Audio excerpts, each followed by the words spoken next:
Hello बच्चों, एक बार फिर से आप सभी का बहुत बहुत स्वागत है द्रोण स्कूल में। आप सभी को पता है बेटा कि डेली इंपॉर्टेंट क्वेश्चन की सीरीज हम लोग इस चैनल पर चला रहे हैं। शाम को 7 बजे मैं लाइव आता हूं आप सभी के सामने एंड डेली 6 बजे सुबह यानी कि 6 AM in the morning daily मैं आप सभी के लिए वीडियोस अपलोड कर रहा हूं। इंपॉर्टेंट क्वेश्चंस की वीडियो है। अगर आप CHS की तैयारी कर रहे हैं, नवोदय की तैयारी कर रहे हैं, RMS की तैयारी कर रहे हैं, RIMC की तैयारी कर रहे हैं, किसी भी स्कूल की तैयारी कर रहे हैं जो कि स्कूल लेवल का एंट्रेंस एग्जामिनेशन है, जैसे सैनिक स्कूल का ही ले लो, AISSEE की तैयारी कर रहे हो, तो आप सभी के लिए ये वीडियो सीरीज बहुत बहुत इंपॉर्टेंट है बेटा, वेरी यूजफुल वीडियो सीरीज। और डेली मैं लेके आ रहा हूँ, डेली बेसिस पे लेके आ रहा हूँ। आप सभी के ही डाउट लेता हूँ। ये जो टेलीग्राम ग्रुप है इसको जरूर से ज्वाइन कर लेना। Join this Telegram group. ये चैनल नहीं है, ये ग्रुप है, यानी कि आप सभी यहाँ पे डिस्कस कर सकते हो, आप अपने क्वेश्चंस भेज सकते हो, आप अपने डाउट्स यहाँ पे पूछ सकते हो। तो इसको ज्वाइन करने से आप ही सभी का फायदा होगा। आप सभी के ही डाउट्स में लेता हूँ, तो आप अपने डाउट्स क्लियर करना चाहते हो, अच्छे कॉन्सेप्ट सीखना चाहते हो, शॉर्ट टिक के साथ बढ़िया मजेदार तैयारी करना चाहते हो, तो ग्रुप को जरूर से ज्वाइन करो बेटा। स्टार्ट करते हैं पहले क्वेश्चन से। एक बात और बता दूं कि डेली मैं इस तरह की कम्युनिटी पोस्ट करते रहता हूं, तो आप लोग द्रोण स्कूल के चैनल पे जरूर जाइए। कम्युनिटी सेक्शन में आप जाओगे तो आप देखोगे कि ढेर सारे क्वेश्चंस वहां पे आपको मिल जाएंगे।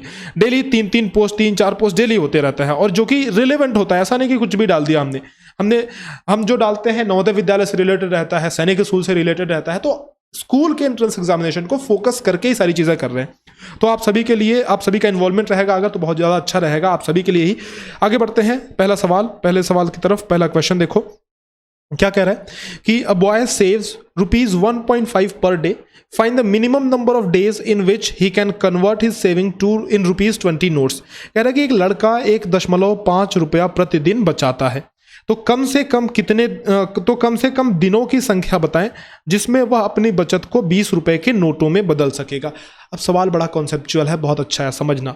1.5 रुपया बेटा रोज बचाता है वो, ठीक है, और उसको 20 रुपए के नोट में कन्वर्ट करना है। तो अगर हम लोग ऐसे नॉर्मली सोचे तो हम लोग क्या सोचेंगे, भाई 1.5 रुपये रोज बचाता है और 20 रुपए उसको बचाना है, तो 20 में हम लोग 1.5 का डिवीजन करेंगे कि जरा देखें तो कितने दिन में ये बचा लेता है, ठीक है। तो अगर हम लोग इसमें भाग देते हैं, देखो क्या हो रहा है, ये एक काम करते हैं ना, फ्रैक्शन के रूप में रख करके भाग देते हैं। तो 20 ऊपर रखा, 1.5 जो है नीचे रखा, डेसिमल एक प्लेस नीचे इधर बढ़ा दिया, इधर भी बढ़ा दिया आगे, तो 200/15 हो रहा है। अब यहाँ देखो बेटा, 15 से मैं भाग दूं अगर, तो 15 करने 15, 5 0 बचा, 15 तिया 45, यानी कि 13 तो पूरा आ रहा है, बाकी 5/15 आ जा रहा है। 13 सही 5/15। मतलब एक बात समझना बेटा, यहां पे क्या हो रहा है कि 13 रुपया तो पूरा उसका बन जा रहा है। 13 सही 1/3, इसको काटोगे आप तो 13 सही 1/3 आएगा, यानी कि 13.33 रुपए वो बना रहा है, मतलब 13.33 डेज लगेंगे उसको, अगर वो डेली 1.5 रुपए बचा रहा है। और इसी तरह से रोज बचाते जाए 13.33 दिन वो बचाए, तब जाकर के उसके 20 रुपए बनेंगे। लेकिन हमें जो डेज चाहिए, हमें जो नंबर ऑफ डेज चाहिए, हमें जो दिनों की संख्या चाहिए, वो तो फ्रैक्शन में चलेगा नहीं, है ना। दिनों की संख्या फ्रैक्शन में नहीं चलेगा, यानी कि कुछ ऐसे दिन हमें चुनने पड़ेंगे बेटा, कुछ ऐसे दिनों की संख्या लेकर के आनी पड़ेगी किसी तरह से जो फ्रैक्शन में ना हो। फ्रैक्शन में नहीं होंगे तो कैसे करेंगे बेटा, तो यानी कि हम ये कह सकते हैं भाई, अगर वो 20 रुपए उसे जुटाने हैं तो 20 रुपए में तो ये पॉसिबल नहीं है, 20 रुपए ही केवल जुटाएगा, तो 13.33 दिन वो जुटाएगा, तब जाकर के ये चीज उसके पास, मतलब इतने रुपए जुटेंगे और 20 रुपए जुटेंगे और एक नोट उसका बन जाएगा। लेकिन दिनों की संख्या फ्रैक्शन में आ जा रही है, तो हमें करना क्या है, ध्यान से सुनो। अब कॉन्सेप्ट वाला मेन कॉन्सेप्ट आ रहा है, यहां पे समझना ध्यान से। एक पेज में ऐड कर देता हूं, रुकना जरा, just give me a minute. एक मिनट भाई, पेज किधर गया वो वाला। चलो बेटा यहीं मैं बताता हूं। देखो यहाँ पे ये समझो आप कि 13.33 है, यानी कि इस 13 से हमें कोई दिक्कत नहीं है ना। हमें प्रॉब्लम किससे है, 1/3 से प्रॉब्लम है। यानी अगर ये 1/3 हट जाए किसी तरीके से तो हमारा काम बन जाना है, क्योंकि हमें फ्रैक्शन नहीं चाहिए। सिंपल सी बात है कि हमको फ्रैक्शन में दिन नहीं चाहिए। ये बस कॉन्सेप्ट याद रखो कि दिन हमें फ्रैक्शन में नहीं चाहिए। तो फ्रैक्शन में नहीं चाहिए, तो फ्रैक्शन हटाने के लिए किससे गुणा करें हम, बताओ। हमें मल्टीप्लिकेशन करना है, किससे मल्टीप्लिकेशन करें। नीचे 3 है, यानी कि मैं समझ सकता हूं कि 13 × 39 है, ये 40/3 हो रहा है ना, 40/3। तो 40/3 को अगर बेटा मैं मल्टीप्लाई कर देता हूं 40/3 को 3 से, तो मेरा काम बन जाएगा, है कि नहीं। ये 3 से 3 कट जाना है, यहाँ पे देखो 3 से 3 यहाँ पे कट जाएगा तो 40 आ जाएगा। यानी कुल मिलाकर के बात यह है कि 3 से मल्टीप्लाई हमें कर देना है। यानी एक नोट हम नहीं बना सकते, हम 3 नोट बना सकते हैं। 20 गुणे 3 बराबर 60 रुपये मुझे जुटाने पड़ेंगे, तब जाकर के मेरी बात बनेगी। ठीक है बेटा, 60 रुपये जुटाने हैं अगर, तो कितने दिनों में 60 रुपये जुटेगा? देखो 60 बटे 1.5 कर दो तो आंसर आ जाएगा 40 दिन में। तो 40 डेज हमारा आंसर आ जाएगा, है ना बेटा, ऑप्शन नंबर सी।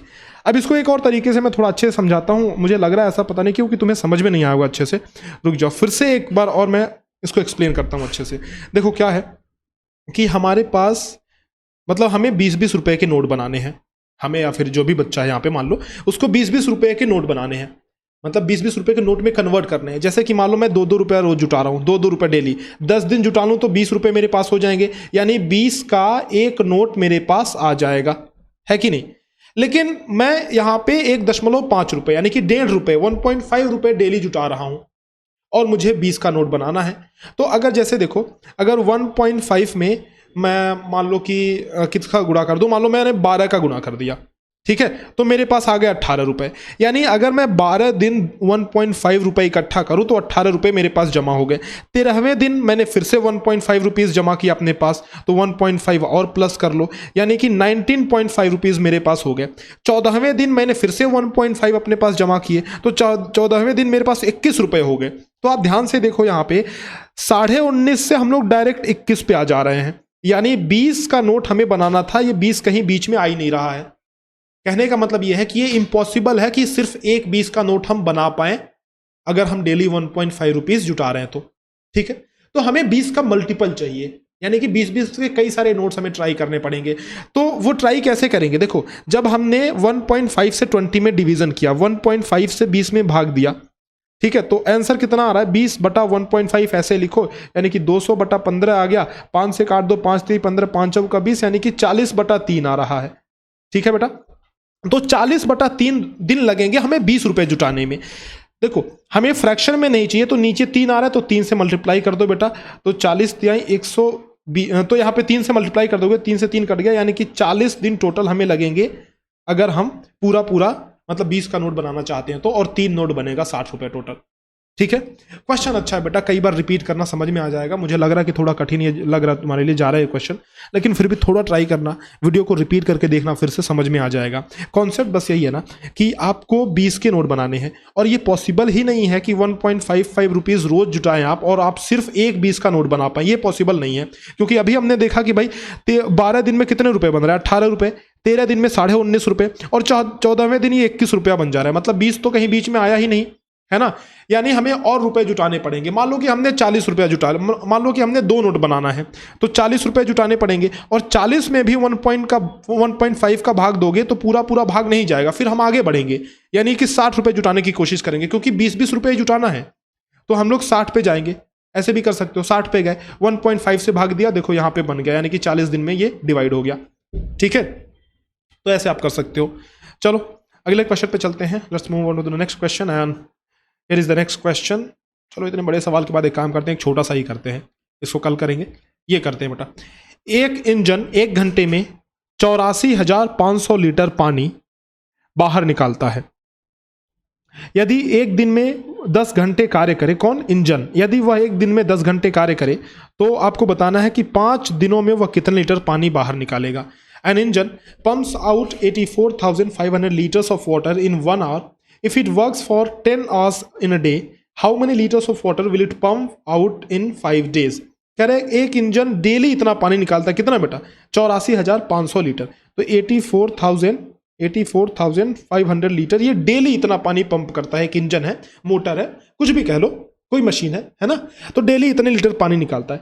कह रहा है कि एक घंटे में, एक दिन में वो 10 घंटे कार्य करता है। भाई 24 घंटे काम करेगा, भड़क नहीं जाएगा? वो 24 घंटे काम नहीं कर रहा है बेटा, एक दिन में सिर्फ 10 घंटे काम कर रहा है ना, और 5 दिनों तक वो लगातार वो इंजन चल रहा है, दिन में 10-10 घंटे काम करके। तो देखो, एक घंटे में पानी निकालता है कितना? 84,500 लीटर।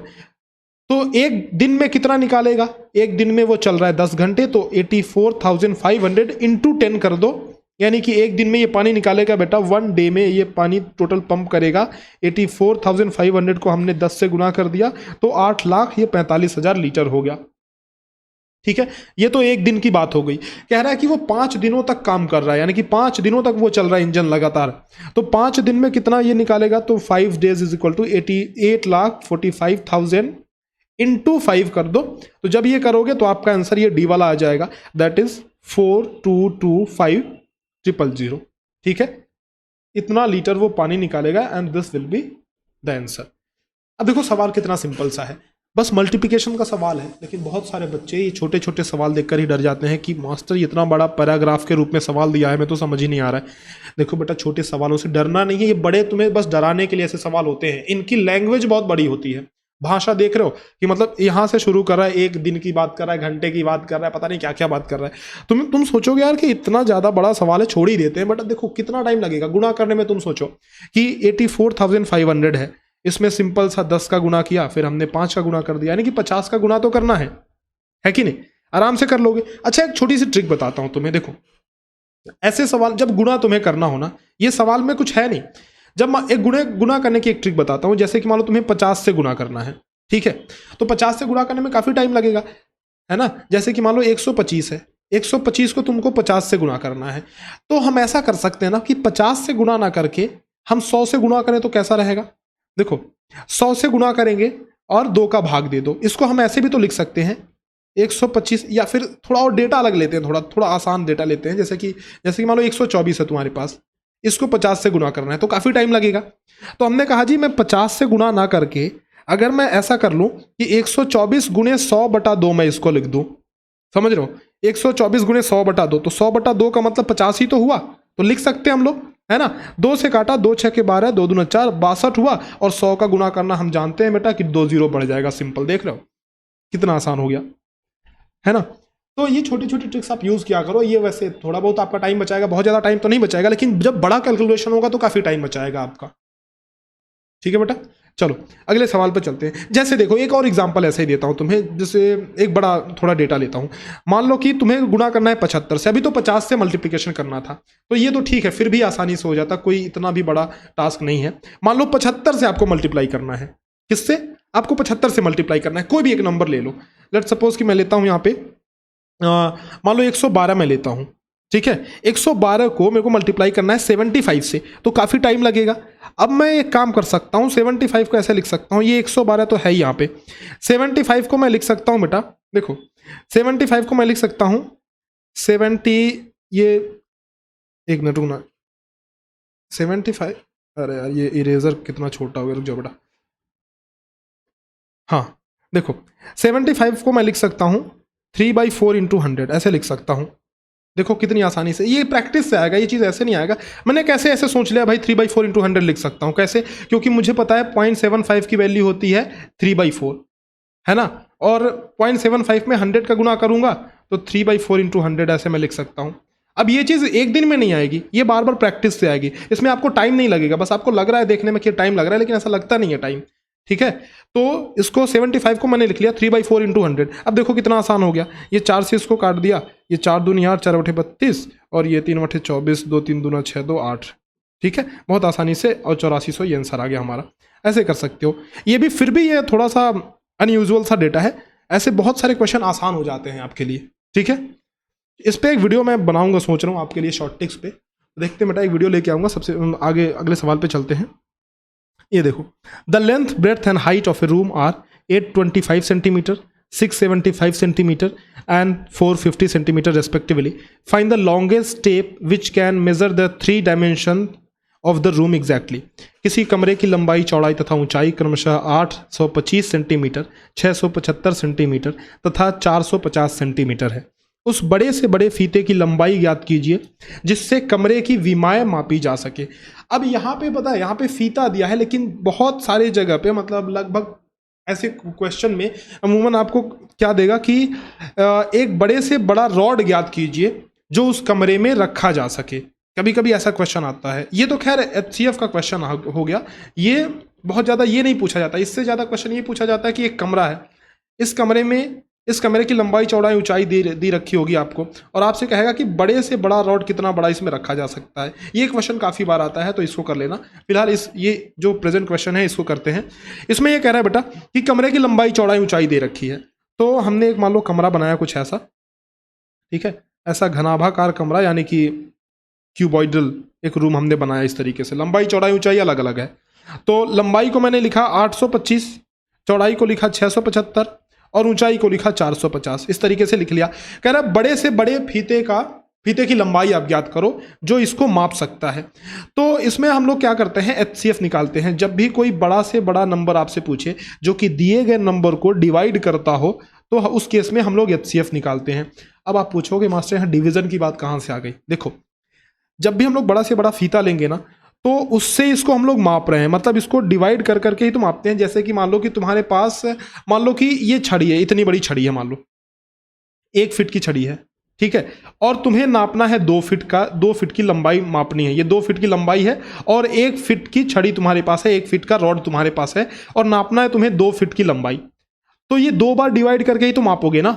एक बार माप लिया पहले यहां से यहां तक, फिर यहां से यहां तक माप लिया, तो इस केस में डिवीजन ही तो हो रहा है, इस केस में भाग ही तो हो रहा है ना। तो ऐसे हमें समझना है ना। तो ऐसे केस में हमें एचसीएफ निकालना होता है। और हमसे भी जानते हैं बेटा कि जब भी डिवीजन का केस आता है और आपसे पूछ ले कि बड़ी से बड़ी संख्या बताओ जो डिवाइड कर रहा हो, तो आपको एचसीएफ निकालना होता है। तो इनका एचसीएफ निकाल लो, आपका काम बन जाएगा। सिंपल सा सवाल है। 825, 675, 450, चलो निकालते हैं। 825, 675 और 450। देखो 825, 675 और 450 दो तरीकों से निकाल सकते हैं बेटा। एक काम करते हैं ना, सबसे आसान वाला तरीका इसमें पता है क्या वाला, ये वाला होगा। ये क्या बोलते हैं इसको, गुणनखंड विधि वाला। भाग विधि से काफ़ी टाइम लग जाएगा, हम 5 से काटेंगे, 3 से काटेंगे, क्या ही मतलब है। उससे बढ़िया यही निकल जाएगा हमारा। 675, 450 को अलग अलग लिखो, सबको अलग अलग। 25 से अगर काटोगे तो कितना होगा, इसको काटते हैं बेटा। 25 से काटोगे तो ये 25 3 75 और 7 75, 25 3 75 यानी कि 33 हो जाएगा। तो 25 गुणे 3 गुणे 11, इसको हम ऐसे लिख सकते हैं। इसको लिख सकते हैं 25 दूना 50, 175 बच रहा है। तो 25 दूना 50 हो गया 175, तो 25 3 75, तो 25 गुणे 23 इसको लिख सकते हैं। इसको आप क्या लिख सकते हो, 450 है तो ये 25 से करने 25 हो गया। अच्छा 25 तो सबसे पहले लिखेंगे ही, 25 से करने 25, 15 150, 25 6 का 150, तो 25 गुणे 6 लिख दो या फिर 25 गुणे 2 गुणे 3 लिख दो आप। अरे ये मिट गया, रुक जाओ। 25 गुणे, अरे यार 25 गुणे 2 गुणे 3 हमने लिख दिया यहाँ पे, ठीक है। अब देखो यहाँ पे कॉमन क्या आ रहा है, एचसीएफ मतलब जो कॉमन आए, हाईएस्ट ऐसा फैक्टर जो कॉमन है। तो 25 सीधा सीधा कॉमन दिख रहा है, यानी हमारा एचसीएफ। लेकिन एक मिनट रुकना बेटा, शायद इसमें 3 भी कॉमन आएगा। यहाँ पे गुणा करने में हमने कहीं गलती कर दी। ये 675, तो 25 दूनी 50, 50 175 आ रहा है ना। तो 7 5 12 1 13, 25 दूनी 50, 175, 25 7 175, यहाँ पे 7 आना चाहिए। यहाँ हमने गलती कर दी बेटा, यहाँ ये 27 आएगा, है ना। यहाँ थोड़ी हमने गलती कर दी, रुक जाओ, यहाँ मल्टीप्लिकेशन मिस्टेक हो गया है। तो यहाँ 27 आएगा और 27 को हम लोग लिख सकते हैं 3 इंटू 9, 3 इंटू 9। अब देखो 3 यहाँ से यहाँ भी कॉमन आ रहा है, ये 3 और ये 25, यानी कि हमारा एचसीएफ आ गया 75 आ गया। 75 हमारा करेक्ट आंसर हो जाएगा। और एचसीएफ हम लोग डिवीजन मेथड से भी निकाल सकते हैं। कैसे, वो भी लगे हाथ बता देता हूँ तुम्हें। ये हमारा रहा गुणनखंड विधि यानी कि फैक्टराइजेशन मेथड। डिवीजन मेथड से निकालना चाहते हो उससे भी निकाल लो बेटा, दोनों चीज़ें सीख लोगे, एक ही बार रिवीजन हो जाएगा। 825 है, 675 450 है, तो एक बार लिख लेते हैं 825 675 और 450। सबसे पहले 2 छोटी संख्याएं चुन लो या फिर 2 बड़ी वाली सबसे पहले चुनो, ज़्यादा आसान रहेगा। इन दोनों को सबसे पहले चुन लो, 675 और 825 में इसका डिवीजन कर दो। ये 675 करने 675 हो गया, ये 0, 12 में से 7 जा 5 हो गया 150। यहाँ 675 तो 15 चौके 60, ये 600 हो गया। 75 बचा, 75 का 150 में डिवीजन कर दोगे तो 75 दूना 150, खत्म, टाटा बाय बाय गया। एक बचा और, तो जो हमारा एचसीएफ आया है यहाँ पे, एचसीएफ कितना आया 75, 75 का 450 के साथ अब करो तो 75 और 450 ये शायद एक ही बार में कट जाएगा।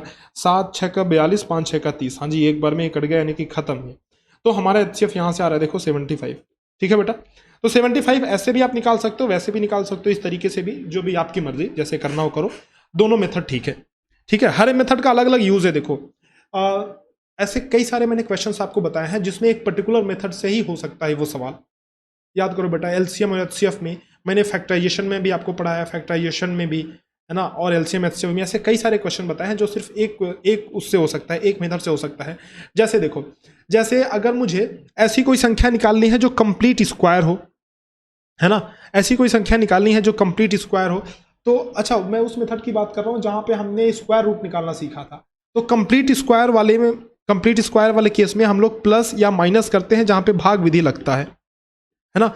एक वैसा क्वेश्चन नहीं होता जिसमें हम लोग पूछते हैं कि एक ऐसी संख्या बताओ जिसको अगर हम इस संख्या में जोड़ दें तो कंप्लीट स्क्वायर बन जाएगा। तो अगर प्लस माइनस रहता है, जोड़ या घटाव रहता है, तो वहाँ पे हम लोग कहते हैं कि ये भाग विधि से लगेगा। अगर गुणा या भाग रहता है बेटा तो वो लगता है गुणनखंड विधि से लगता है।